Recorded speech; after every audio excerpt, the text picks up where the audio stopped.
முடிவு என்னன்னா நாங்க அவர்களுடன் நிற்போம். இந்த சீட் எத்தனை அதெல்லாம் நான் எண்ணல.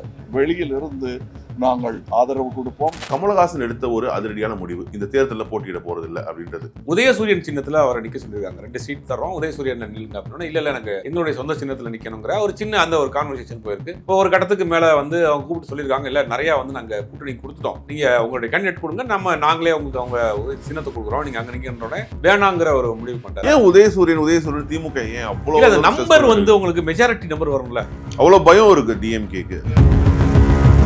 இது அந்த கட்சிக்கு எந்த மாதிரியான ஒரு இம்பாக்ட் கிரியேட் பண்ணும்? கமலஹாசன் செஞ்சது தொண்டர்களுக்கு கொஞ்சம் வருத்தத்தை கொடுக்கக்கூடிய விஷயம் தான். இன்னைக்கு அந்த கூட்டணியில எம்பியா இருக்கிறார், எந்த பிடிமானமும் இல்ல. இந்த கூட்டணியில நீங்க ராஜ்யசபா எம்பியா இருக்கிறார், அதுக்கு கட்சியில கலைச்சிட்டு திமுக இல்ல அப்படி கிடையாது.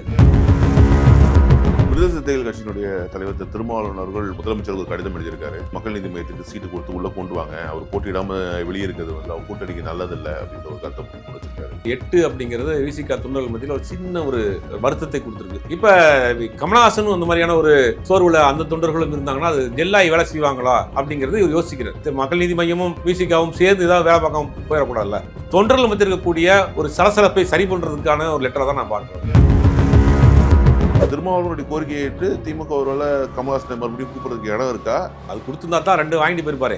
இந்த மனக்குமுறலை சரி பண்றதுக்கான ஒரு காம்ப்ரமைஸ், அதாவது ஒரு பேச்சுவார்த்தை நடத்துறதுக்கு வாய்ப்பு இருக்குது. வேற ஏதாவது அசூரன்ஸ் கொடுக்கலாம், நிர்வாகி 6-4 பேர் கூப்பிடுங்க, அவங்க ஏதாவது ஜெயிச்ச பிறகு நமக்கு வாரியம் கொடுத்துடலாம், அப்படி நிர்வாகிகளை கூப்பிட்டு காம்ப்ரமைஸ் பண்ணி சமாதானம் பண்ணக்கூடிய வேலையை வேணா செய்யலாமே ஒரு சீட்டா கொடுக்க மாட்டாங்க. ஏன்னா அவருடைய அந்த பிசினஸ் விஷயங்கள்லாம் கூட நிறைய இருக்கு. ஏன்னா அவரும் ஒரு ரஜினி நடிக்க போற படத்தை தயாரிக்கிறது, ரெட் ஜெயின் மூவிஸ் வந்து அந்த முடிவெல்லாம் எடுக்க மாட்டாங்க. கமலஹாசனை பொறுத்த வரைக்கும்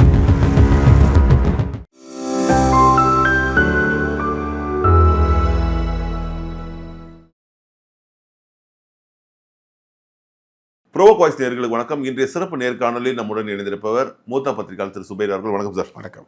ஸோ தேர்தல் ஜுரம் ரொம்பவே அதிகமாகிடுச்சு. எல்லா கட்சிகளுமே தேர்தல் காலத்தில் இறங்கிட்டாங்க. அதிமுக முதற்கட்ட வேட்பாளர் பட்டியலே அறிவிச்சிருச்சு, தொகுதி பங்கியெல்லாம் முடிச்சுட்டாங்க. திமுகவில் இன்னும் தொகுதிகள் மட்டும் அறிவிக்கப்படாமல் இருக்கு. இந்த சூழ்நிலையில் கமலஹாசன் எடுத்த ஒரு அதிரடியான முடிவு, இந்த தேர்தலில் போட்டியிட போறது இல்லை அப்படின்றது. ஸோ இது எந்த மாதிரியான ஒரு தாக்கத்தை ஏற்படுத்தும் உங்களுடைய பார்வையில்? கமலஹாசனுடைய மக்கள் நீதி மையம் இந்த தேர்தலில் நாங்கள் வந்து போட்டியிடலை. ஆக்சுவலி 2 நாளாக வந்து 2 சீட் கொடுக்க போகிறாங்க, 3 சீட் கொடுக்க போகிறாங்க, டார்ச் லைட் நிற்க போகிறாரு, இல்லை உதயசூரியன் நிற்க போகிறாரு அப்படிங்கிற போது முதல்ல நேற்று இரவு வந்து பிரேமலதா விஜயகாந்த் வந்து தொகுதி பங்கீடு முடிச்சோடனே அடுத்து கமலஹாசன் உடனே கொஞ்ச நேரத்தில் வர்றாரு.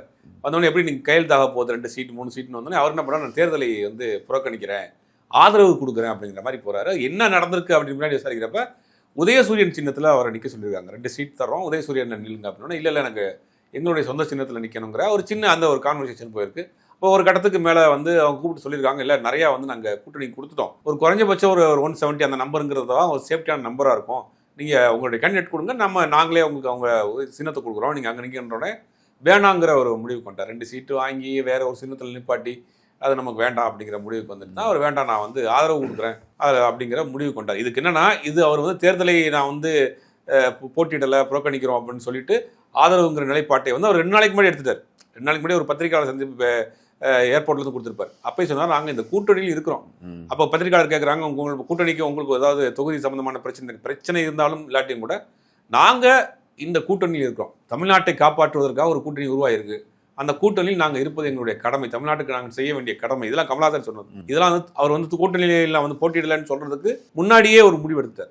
அப்ப ஆமா, சீட்டுங்கிறது அவருக்கு கேட்ட நம்பர்ஸ் வரல, சிம்பிள் வேணாம் அப்படிங்கிறதுனால அவரு வேண்டாம் அப்படிங்கிற கௌரவமான நம்பர்ல கொடுத்திருந்தா வேண்டாம் அப்படிங்கிற முடிவுக்கு, ஏன்னா தமிழ்நாடு முழுக்க 2021 அப்படிதான் நின்றிருந்தாரு. அப்படிங்கும் போது இப்ப எதிர்பார்க்கப்பட்ட ஒரு கட்சியா இருந்தது. ஒரு என்ன சொல்றது, ஒரு நியாயமான ஒரு நம்பர், ஒரு ஃபேன்சி நம்பர் அவர் நிற்கணும்னு நினைச்சாரு. ஒரு கிடைக்கலன்னு வேண்டாம் அப்படின்ற மாதிரி அந்த பேட்டியில வந்து மக்கள் என்னை தோற்கடிக்கல, அரசியல் தான் தோற்கடிச்சிச்சுன்னு அப்படின்னு ஒரு வார்த்தை சொல்லி. ஆமா, அரசியல் தோற்கடிச்சிச்சுன்னா அது கூட டீகோட் பண்ற மாதிரி தான் இருக்கு. நிறைய பேருக்கு புரியல, அது வருத்தம் இருக்கத்தான் செய்யும். எல்லாம் அவரும் ஒரு கட்சி நடத்திட்டு இருக்கிறாரு, அவருக்கு ஒரு குறிப்பிட்ட நம்பர் வாங்கி தன்னுடைய கேண்டிடேட்டை போட்டு நம்மளுடைய ஆதரவாளருக்கு 2 பேருக்கு சீட் கொடுக்கணும்னு நினைப்பாங்க. பட் அது கிடைக்காத பட்சத்தில் வருத்தம் இருக்கு, என்ன செய்ய முடியும்? யார் செய்த அரசியல் அவர் தோற்கடிச்சிச்சு? இல்லை, அரசியல்ங்கிறத தாண்டி கூட்டணி இன்னைக்கு நிறைய ஆகிப்போச்சு. இப்போ திமுக எடுத்துட்டிங்கன்னா அவங்க 10 சீட் கேட்டாங்க, இவங்க என்ன செய்யறாங்க, 10க்கு ஒத்துக்கிட்டாங்க. 10க்கு ஒத்துக்கிட்டது என்ன சொன்னாங்கன்னா, போன முறை நீங்கள் 6 வாங்கினீங்களா, அந்த 6 வந்து நீங்கள் உங்கள் பாடச்சத்தில் நில்லுங்க, 4 வந்து உதயசூரியன் நில்லுங்கிறது அவங்க டீலிங் முடிச்சுட்டாங்க, ரொம்ப நாளைக்கு முன்னாடி முடிச்சுட்டாங்க. ஆனால் இவர் என்ன சொல்றாரு, எனக்கு 10மே எங்களுடைய சின்னத்தில் நிற்கிறோம் அப்படின்னு. அப்புறம் பேச்சுவார்த்தையில் வந்து 8 கொடுக்குறோம், 8மே அவங்க சின்னத்தில் நிற்கணும்னு முடிவு பண்ணிட்டாங்க. இதுதான் உள்ள நடந்தது, பிசிகா உள்ள நடந்தது. இவங்க தரப்பு வந்து சொன்னாங்கன்னா ஆரம்பத்துலேருந்தே ஒரு 2 சீட்டு கொடுக்குறோம், அது உதயசூரியன் இல்லைங்க. ஏன்னா புதுசா உதயசூரியன் திமுக ஏன் அவ்வளவு நம்பர் வந்து உங்களுக்கு மெஜாரிட்டி நம்பர் வரும்ல. உதயசூரியன்ங்கிறது ஒரு 170 நின்னுச்சு, முன்ன பின்ன போனா கூட அந்த மெஜாரிட்டி நம்பர் 120 அவ்வளவு பயம் இருக்கு டிஎம்கேக்கு. இல்ல பயம் வந்து இல்ல, ஸ்ட்ரைக் ரேட் ரொம்ப கம்மியாயிடும். பயம் இருக்கிறது நல்லது. ஒரு கட்சி வந்து எதா இருந்தாலுமே ஒரு பயத்தோட எச்சரிக்கையோட செய்யறது நல்லதுதானா. இத்தனை கட்சி கூட்டணி இருக்கு, தேமுதிக ஏன் உள்ள கூப்பிடணும்? 2024 மிகப்பெரிய வெற்றி பெற்ற கூட்டணி இருந்தாலும் தேமுதிக ஏன் உள்ள கூப்பிட்றாங்க அப்படின்னா ஒவ்வொரு விஷயத்தையும் மடி எடுத்து வைக்கணும். விஜய்க்கு ஒரு ஃபேக்டர் உள்ளவர், அப்போ வாக்குகளை வந்து சிதறடிக்கிறார். நாம் தமிழர் ஒரு பக்கம் பிரிக்குது, விஜய் ஒரு பக்கம் பிரிக்கிறார், அதிமுக பாஜக கூட்டணி நல்லது தானே. இல்ல வாக்குகள் சிதறடிச்சா கூட ஒரு தொகுதியில ஒரு 500 ஓட்டு 200 ஓட்டு கூட வெற்றியை தீர்மானிச்சிடும். அதை மிஸ் பண்ணிடக்கூடாது. எல்லா வகையிலையும் அந்த கூட்டணியை காம்பாக்டா கொண்டு போகணும். வாக்குகள் சிதறடிச்சிடக்கூடாது. சின்ன சின்ன கட்சிகளை கூட உள்ள வச்சுக்கிறோம், சின்ன சின்ன அமைப்புகளை கூட உள்ள இருக்கணும், சின்ன சின்ன கட்சிகளுடைய ஆதரவு வேணும். அப்படி எல்லா பாயிண்ட் ஆஃப் வியூலையுமே திமுக வந்து ரொம்ப கேர்ஃபுல்லா ஹேண்டில் பண்றாங்க. ஒரு அசால்ட்டா போனா நாங்க ஜெயிச்சிரோங்கிற மெத்தன போக்கு இல்லை. அதுதான் அவங்களுக்கு பெரிய சக்சஸே. அதுல ரொம்ப உன்னிப்பா பாக்குறாங்க சின்ன சின்ன விஷயங்கள். தேமுதிகலாம் 10 சீட் கொடுத்தது இன்னைக்கு வரைக்கும் யாருமே அந்த அதிர்ச்சி இருந்து ஒன்றும் மீறல. ஆனா அதுக்குள்ள கணக்கு இருக்கு. தேமுதிகவுக்கு 10 கொடுத்துருக்காங்க அப்படின்னா அது பல கணக்குகள் இருக்கு. குறிப்பா இந்த வட மாவட்டங்கள் வன்னியர் பெல்ட்ல விஜயகாந்துக்கான ஓட் பேங்க்ங்கிற ஒரு ஸ்டாலிடா இருக்கு. இப்ப அந்த ஓட்டை வந்து இந்த பக்கம் கன்வே பண்றதுக்கு இங்க ஒரு கட்சி இல்ல. இந்த வட மாவட்ட மக்களுடைய வாக்குகளை இந்த பக்கம் கொண்டு வரதுக்கு திமுகக்குள்ள ஒரு கட்சி இல்ல. இப்ப அது வந்து குறைந்தபட்சம் ஒரு 10% அந்த இதுல இருந்து கன்வே பண்ணி கொண்டு வரும்னு நினைக்கிறாங்க. ஒரு கால்குலேட் போடுறாங்க. அப்போ ஒரு 40 தொகுதி இருக்கு. அதாவது விழுப்புரத்துல இருந்து இந்த பக்கம் கடலூர் வரைக்கும், இந்த பக்கம் ஓசூர் வரைக்கும் ஒரு 40 தொகுதி அந்த பெல்ட் அப்படியே இருக்கு. அதுல ஒரு கண்டிப்பாக ஒரு தொகுதிக்கு 5000 ஓட்டு சொல்லுங்க. ஒரு சட்டமன்ற தொகுதிக்கு தேமுதிகவால் 5000 ஓட்டு கிடைச்சா லாபமா நஷ்டமா? திமுக லாபம் தான். அதைத்தான் கணக்கு பார்க்குறாங்க. அப்போ 40 தொகுதி நமக்கு ஒரு 5000 ஓட்டு விலகுங்கும் போது நமக்கு ஒரு பெர்சன்டேஜ் வரும். எப்படி வெற்றி வாய்ப்பு இந்த முறை கண்டிப்பாக 5000 ஓட்டுங்கிறது அதிகபட்சமான தீர்மானமாக இருக்கும். ஏன்னா வாக்குகள் அந்த மாதிரி சிதறப்போகுது. அப்போ அதை மிஸ் பண்ணிடக்கூடாதுன்னு பார்க்குறாங்க. அப்போ சென்னையை சுற்றி இருக்கக்கூடிய பகுதிகளில் தெலுங்கு கம்யூனிட்டி ஓட்ஸ் அது முக்கியம்னு நினைக்கிறாங்க. அப்புறம் விருதுநகர், ராமநாதபுரம் அந்த பக்கம் விஜயகாந்த் ஆதரவாளர்கள் ஓட்டு இதெல்லாம் மிஸ் பண்ணக்கூடாதுன்னு நினைக்கிறாங்க. தனியாக நிற்கிறப்ப 0.5 1% தேமுதிக மக்கள் நீதி மையத்துக்கு அப்படி ஒரு சின்ன ஒரு சதவீத ஓட்டு இருக்கும்ல, அது இப்போ வந்து மிஸ் ஆகாதா? அதுக்கு தான் ஆதரவு கொடுத்தாங்கல்ல. இப்போ அவர் ஆதரவு கொடுக்கலாம். தலைவர் அவர் ஒரு முடிவெடுத்தார். அவர் ராஜ்யசபா சீட்டு வாங்கிட்டாரு, எம்பியா இருக்காரு. 2024 நாடாளுமன்ற தேர்தலில் சீட்டு கொடுக்கல, சரி ஆதரவு கொடுக்குறேன் அப்படின்னு பிரச்சாரம் பண்ணாரு. அது கொஞ்சம் அதே நிலைப்பாடுனா அந்த கட்சியில தொண்டை எப்படி வேலை பார்ப்பான், எப்படி வந்து ஓட்டு போடுவான்? இல்ல உள்ளாட்சி அமைப்புகள் இருக்குல்ல, இதே மாதிரி தான் 2006 ஆரம் வீரப்பன் ஒரு கட்சி வச்சிருந்தார். வச்சு அப்போ வந்து திமுகவுக்கு ஆதரவு கொடுத்தாரு. ஆதரவு கொடுத்து அவர் தேர்தலில் போட்டியிடல. ஆனா அடுத்து வந்த உள்ளாட்சி அமைப்புகள்ல அவங்களுக்கு இடம் கொடுத்தாங்க. உள்ளாட்சி அமைப்புகள் பேரூராட்சியில, நகராட்சியில, மாநகராட்சியில கொடுப்பாங்க. இப்போ தலைவர் சொல்றது தான், கமலஹாசன் போய் இறங்கி வேலை பாருங்க, நமக்கு வந்து உள்ளாட்சி அமைப்புகளில் பார்த்துக்கலான்னு ஒரு இது கொடுத்தாருனா, அஷூரன்ஸ் கொடுத்தாருனா இறங்கி வேலை பார்க்க தான் போகிறாங்க. சின்ன சின்ன மனஸ்தாபங்கள் இருந்தால் கூட இறங்கி வேலை பார்க்க போகிறாங்க. உள்ளாட்சி அமைப்புகளில் அவங்களுக்கு ஏதாவது எந்த பகுதியில் அவங்களுக்கு தேவைப்படுற இடத்துல வாங்கிக்கலாம் இல்லையா? உள்ளாட்சி அமைப்புகளில் ஒரு கட்சியுடைய எப்படி இருக்கு, உள்ளாட்சி அமைப்புகளில் ஒரு கட்சியை பலப்படுத்துறது தான் முக்கியமான விஷயம். அங்கே தான் ஒரு கட்சியுடைய பேஸ்மெண்ட்டே. விஜயகாந்த் பண்ண பெரிய தப்பு என்ன பண்ணார்னா, 2011 எதிர்கட்சியாக வந்துட்டாரு. உள்ளாட்சி தேர்தலுக்கு முன்னாடி சட்டை போட்டார். உள்ளாட்சி தேர்தலில் அவர் இருந்திருந்தாருன்னா இன்னும் கட்சி ஸ்ட்ராங்காக இருந்திருக்கும். உள்ளாட்சி அமைப்புகளுக்கு ஸ்ட்ராங் பண்ணுறது தான் ஒரு கட்சியினுடைய பேஸ்மெண்ட். அதை கால்குலேட் பண்ணி நிற்கலாம். 2 தொகுதி வாங்கி ஒரு 4 பேர் கேட்டு அது 2 பேர் வெளியில போயிருந்தாங்க, அது ஒரு பிரச்சனை அந்த கட்சிக்கு. தர்ம சங்கடத்தை வேண்டாம், 2 வாங்கிட்டு நீங்க 4 பேர் நிற்கிறாங்க அப்படின்னா அது கூட இருக்கலாம். கட்சியில் 4 பேர் முக்கியமான ஆட்கள் இருக்காங்க, 4 பேருமே சரி எதிர்பார்த்துட்டு இருக்காங்க. 2 வாங்கி கொடுத்துட்டு 2 பேர் வெளியில போறாங்கன்னு ஒரு குறை வந்துடக்கூடாது இல்லையா? அது மொத்தத்துக்கே வேண்டாம் அப்படிங்கிற ஒரு முடிவு எடுத்துக்கலாம். இது அந்த கட்சிக்கு எந்த மாதிரியான ஒரு இம்பாக்ட் கிரியேட் பண்ணும் இந்த இதில்? ஒரு எந்த மாதிரியான, இப்போ 2011 மதிமுக தேர்தலை புறக்கணிச்சது, ஆனால் அது எந்த கட்சிக்கு ஆதரவு கொடுக்கல, அந்த தேர்தலை மொத்தமாக புறக்கணிச்சாங்க. அது அந்த கட்சி எடுத்த மிகப்பெரிய தவறான முடிவுகளில் ஒன்று. அது என்னமா பார்க்கப்பட்டதுன்னா, அரசியலில் ஒரு தேர்தல் அரசியலில் இருக்கக்கூடிய ஒரு கட்சி தேர்தலை, சட்டமன்ற தேர்தலை புறக்கணிப்பது என்பது அரசியல் தற்கொலைக்கு சமம் அப்படின்னு நம்ம வந்து பேசியிருக்கோம். ஸோ இன்னைக்கு கமலஹாசன் செஞ்சதும் அதுக்கு நிகரான ஒரு விஷயமா? இல்லை, கமலஹாசன் செஞ்சது தொண்டர்களுக்கு கொஞ்சம் வருத்தத்தை கொடுக்கக்கூடிய விஷயம் தான். ஆனால் சூழல் இருக்குல்ல, இன்னைக்கு அந்த கூட்டணியில் எம்பியா இருக்கிறார், எந்த பிடிமானமும் இல்லை. அந்த கூட்டணியில் இன்னைக்கு ராஜ்யசபா எம்பியா இருக்கிறார். அதுக்கு கட்சியில் கலைச்சிட்டு திமுக இணைச்சு அப்படி கிடையாது. நீங்க அந்த கட்சி இது வரைக்கும் கட்சி ஆரம்பிச்சு 2021 இருந்து இது வரைக்கும் எந்த தேர்தலையும் பெருசாக வெற்றி பெறல. அவர் அங்கீகாரம் கொடுத்துருக்கல. இந்த கூட்டணி ஒரு அங்கீகாரம் கொடுத்துருக்கல. இந்த கூட்டணியில் அவர் ஜெயிச்ச மாதிரி தான் கணக்கு. இந்த கூட்டணியில் அவர் ஜெயிச்ச மாதிரி தான் கணக்கு. 34-32 எம்பி ஓட்டு போட்டால் தான் ராஜ்யசபா, 35 எம்எல்ஏக்கள் ஜெயிச்ச மாதிரி தானே அவர் கணக்குது. இப்போ அவருக்கான ஒரு அங்கீகாரம் என்னதான் நம்ம அப்படி சொன்னாலும் கூட தொண்டர்கள் மத்தியில், அவருக்கு பின்னாடி இருக்கக்கூடிய ஆதரவாளர் மத்தியில் ஒரு சின்ன ஒரு சோர்வு இருக்கும். அதை இவர் தான் அதை வந்து காம்ப்ரமைஸ். விடுதலை சிறுத்தைகள் கட்சியினுடைய தலைவர் திருமாவளவன் அவர்கள் மறுபடியும் முதலமைச்சருக்கு ஒரு கடிதம் எழுதியிருக்காரு. அவரை வந்து மக்கள் நீதி மையத்துக்கு சீட்டு கொடுத்து உள்ள கொண்டு வாங்க, அவர் போட்டியிடாம வெளியே இருக்கிறது வந்து அவர் கூட்டணிக்கு நல்லதில்லை அப்படின்ற ஒரு கருத்தை முன் வச்சிருக்காரு. இல்லை, பொதுவாக விசிகாவை பொறுத்தவரைக்கும் இந்த 8 அப்படிங்கிறது விசிகா தொண்டர்கள் மத்தியில் ஒரு சின்ன ஒரு வருத்தத்தை கொடுத்துருக்கு. அதை மாற்று கருத்து கிடையாது. அவங்க பேசுகிறப்ப நிறையா தான் சொல்கிறாங்க. இப்போ கமலஹாசனும் அந்த மாதிரியான ஒரு சோர்வில் அந்த தொண்டர்களும் இருந்தாங்கன்னா அது ஜெல்லாகி வேலை செய்வாங்களா அப்படிங்கிறது இவர் யோசிக்கிறார்.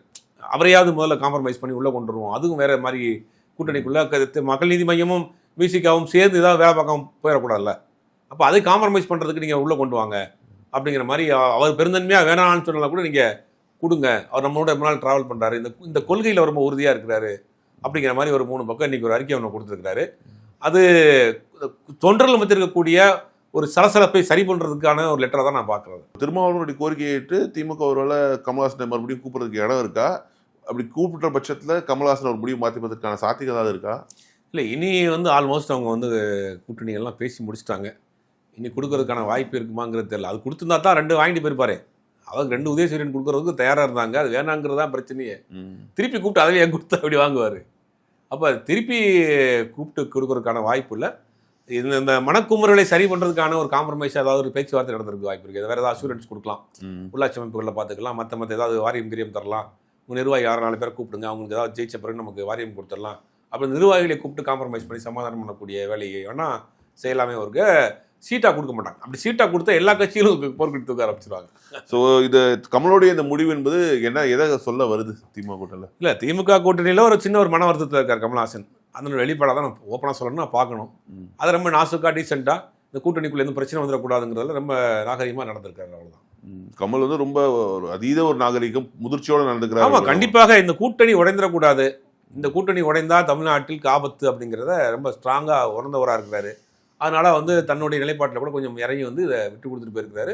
அதை வெளியில் சொல்லாமல் ரொம்ப ஒரு நாகரிகமாக. ஏன்னா அவருடைய அந்த பிஸ்னஸ் விஷயங்கள்லாம் கூட நிறைய இருக்கு. ஏன்னா அவரும் ஒரு ரஜினி நடிக்க போகிற படத்தை தயாரிக்கிறது, ரெட் ஜெயின் மூவிஸ், வந்து அந்த முடிவெல்லாம் எடுக்க மாட்டேன் கமல்ஹாசனை பொறுத்த வரைக்கும். அந்த மாதிரி ஒரு அதுக்காக எடுக்கிறான்னு சொல்ல வரல, அந்த மாதிரி லாங் டேர்ம் ஒரு அசோசியேஷன் அவங்கள்ட்ட ரிலேஷன்ஷிப் இருக்கு இல்லையா, அடுத்தடுத்து கேட்டு போறது அது இது ஏன் தேவையில்லாம இதுக்காக இதை பகச்சுக்கணும்னு நினைச்சிருப்பாரோ? இல்லை அப்படின்னு நம்ம சொல்ல முடியாது. அந்த கூட்டணியில் இருக்கணும்னு நினைக்கிறேன். ஏற்கனவே அடுத்த தேர்தலில் பார்க்கலாம், நாடாளுமன்ற தேர்தலில் ஒரு சீட் வாங்கலாம். ஏன்னா முதல்ல நாடாளுமன்ற தேர்தலையும் கமல்ஹாசன் புறக்கணிச்சார், நான் நிற்கலன்னு. ஆனால் அவங்க ராஜ்யசபா சொல்கிறோன்னு சொன்னாங்க, சொன்ன மாதிரி நடந்ததா இல்லையா? இப்போ அதே அங்கே எடப்பாடி பழனிசாமி என்ன பண்ணார், தேமுதிக தரேன்னு சொல்லிட்டு கடைசியில் ஏமாற்றிட்டார். அப்போ ஏதாவது ஒரு அஷூரன்ஸ் கொடுத்துருக்கலாம் இல்லையா, மறைமுகமாக உள்ளாட்சியிலையோ வாரியமோ உங்களுக்கு ஏதாவது ஒன்று பண்ணுறேன் அப்படின்னு ஒரு அஷூரன்ஸ் கொடுத்துருக்கலாம். அது நம்பியை ஏற்றிருக்கலாம், குழப்பம் வேண்டாங்கிறதுனால அவர் சால்வ் பண்ணிருக்கலாம். ரைட். ஆனால் திமுக கூட்டணியில் இதுக்கு மேலே யாரும் வந்துடாதீங்க, எதுவும் கேட்டுறாதீங்கன்றதை மட்டும் கமலுடைய முடிவு காட்டுதா பார்க்கலாம். புதுச்சிடாதீங்க, இதோட இடம் பத்தாது அப்படின்னு காமெடி மாதிரி தான் இருக்கு. சொன்னாலும் கூட ஏன் இவ்வளோ கூட்டணி அங்கே போகுது அப்படின்னா, இந்த பக்கம் பாஜகவும் வலுவான கட்சி தான் இன்னைக்கு இந்தியா முழு ஆண்டுகிட்டு இருக்காங்க. நினைச்சாங்கன்னா யாரையும் கொண்டு வந்துடலாம் அந்த கூட்டணிக்குள்ள. ஏன் போகலை அப்படின்னா, அந்த கூட்டணி கண்டிப்பாக வெற்றி பெறாதுன்னு எல்லா கட்சியும் நினைக்கிறாங்க. ஏன் தேமுதிக அங்கே இருந்திருக்க கூடாதா? அவங்க கேட்குற டிமாண்டை, தேமுதிக கேட்குற டிமாண்டை பாஜக கொடுக்க முடியாதா? ஏதாவது ஒரு மாநில ராஜ்யசபா எம்பி ஆகிருக்கலாம் இல்லையா அவங்கள? வேணாம் அப்படின்னா கட்சி வளர்த்தெடுப்பதற்கு பாஜகவோட போனால் சரியாக வராதுங்கிற ஒரு முடிவு எடுக்கிறாங்க. அப்போ அதனால் அதை நோக்கி இந்த பக்கம் கூட்டம் அதிகமாக வருது. சொன்ன மாதிரி நீ 6 குதிச்சிடாங்க, இடம் பத்தாது அப்படிங்கிற மாதிரி தான் போது. இது கண் முன்னாடி வெற்றி பெறக்கூடிய ஒரு கூட்டணியாக இருக்கிறதுனால நிறைய கட்சிகள் வர்றாங்க. மிக்க நன்றி சார்.